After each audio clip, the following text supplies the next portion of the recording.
नमस्कार मित्रांनो, पांडुरंग हरी कसे आहात तुम्ही सगळे? हरभक्त आय होप तुम्ही चांगलेच असाल। माझ्या चॅनल वरती तुम्हा सर्वांचे स्वागत करते। आता आपल्या श्रावण महिना चालू होणार आहे आणि श्रावण महिना सगळ्यांचाच लाडला असतो आणि सगळ्यांनाच प्रिय असतो। श्रावण महिन्यामध्ये सगळे भक्त हीच वाट पाहतात की कधी श्रावण सोमवार चालू होते आणि कधी शिवजीची आपण पूजा करतो। तर मित्रांनो, शिवजीच्या पूजामध्ये शिवलिंगावरती 3 पानाच्या बेलाचं काय महत्त्व आहे आणि 3 पालाचा बेलाचे देव भगवान शिव एवढे का प्रसन्न होतात? तर चला आजच्या व्हिडिओमध्ये आपण बघू। व्हिडिओला सुरुवात करण्याआधी नवीन असाल तर चॅनलला सबस्क्राईब करा आणि व्हिडिओला लाईक करा, म्हणजे तुम्हाला नवीन व्हिडिओ पाहायला मिळत जातील। तर चला व्हिडिओला सुरुवात करूया। भगवान शंकरांच्या पूजेत 3 पानांच्या बेलपत्रालाच महत्त्व का आहे? शिवलिंगाला बेलपत्र अर्पण करण्यामागील श्रद्धा काय आहे?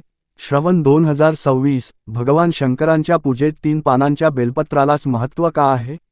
शिवलिंगाला बेलपत्र अर्पण करण्यामागील श्रद्धा काय आहे? श्रावण महिना शिवभक्त ज्या दिवसाची आतुरतेने वाट पाहत आहेत, तो महिना लवकरच सुरू होतोय। धार्मिक मान्यतेनुसार हा महिना भगवान शिवाची उपासना करण्यासाठी एक विशेष काळ समजला जातो आणि बेलपत्र शिवाला अत्यंत प्रिय आहे। बेलपत्र भगवान शिवाला अर्पण केल्याने महादेव प्रसन्न होतात आणि भक्तांच्या इच्छा पूर्ण होतात, यामुळे शिवपूजा पूर्ण होते। भगवान शंकरांच्या पूजेत 3 पानांच्या बेलपत्रालाच महत्त्व का आहे? शिवलिंगाला बेलपत्र अर्पण करण्यामागील श्रद्धा काय आहे? जाणून घेऊया। महादेवांच्या पूजेत 3 पानांच्या बेलपत्राचं काय महत्त्व आहे? वैदिक पंचांगानुसार यावर्षी श्रावण महिना ऑगस्ट 13 रोजी सुरू होईल आणि सप्टेंबर 11 रोजी श्रावण अमावस्येला समाप्त होईल। या संपूर्ण महिन्यात देशभरातील शिवमंदिरांमध्ये भक्तांची गर्दी असते। श्रावण महिना हा देवांचा देव असलेल्या भगवान शिवाच्या उपासनेसाठी समर्पित आहे। काही जण महादेवाचा अभिषेक करतात, तर काही जण त्यांना त्यांच्या आवडत्या वस्तू अर्पण करतात आणि सुख समृद्धीसाठी प्रार्थना करतात। महादेवाच्या सर्व पूजा साहित्यांपैकी बेलपत्र हे त्यांचे सर्वात प्रिय आहे। शिवपूजेमध्ये याला विशेष महत्त्व आहे।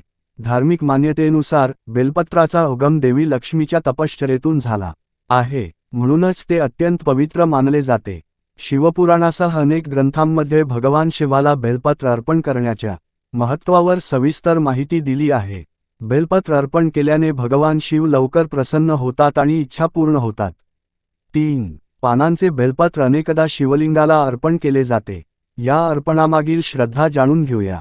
3 पानांच्या बेलपत्राचे महत्त्व। धार्मिक मान्यतेनुसार 3 पानांच्या बेलपत्राला एक विशेष आध्यात्मिक महत्त्व असल्याचे म्हटले जाते। प्रत्येक पान भगवान शिवाच्या 3 डोळ्यांचे प्रतीक आहे। भगवान शिवाचे 3 डोळे ज्ञान, शक्ती आणि बुद्धीचे प्रतिनिधित्व करतात। असेही म्हटले जाते की ते शिवाच्या त्रिशूळाच्या 3 घावांशी संबंधित आहे, जे विश्वाचे संतुलन आणि संरक्षणाचे प्रतीक आहे। भगवान शिवाला 3 पानांचे बेलपत्र अर्पण केल्याने त्यांची उपासना पूर्ण होते। 3 पानांच्या बेलपत्राविषयीच्या श्रद्धा। धार्मिक मान्यतेनुसार बेलपत्राची 3 पाने जगाच्या 3 गुणांचे प्रतिनिधित्व करतात: सत्व, रज आणि तम। सत्व गुण शुद्धता आणि ज्ञानाचे प्रतीक मानला जातो, रज गुण क्रियाशीलता आणि ऊर्जेचे, तर तम गुण स्थिरता आणि विश्रांतीचे प्रतीक आहे। काही श्रद्धांनुसार बेलपत्राची 3 पाने ब्रह्मा, विष्णू आणि महेश यांचे प्रतिनिधित्व करतात। बेलपत्र निर्मिती, पालन आणि संहार या शक्तींचा सन्मान करते, ज्यामुळे ते शिवपूजेमध्ये आवश्यक ठरते।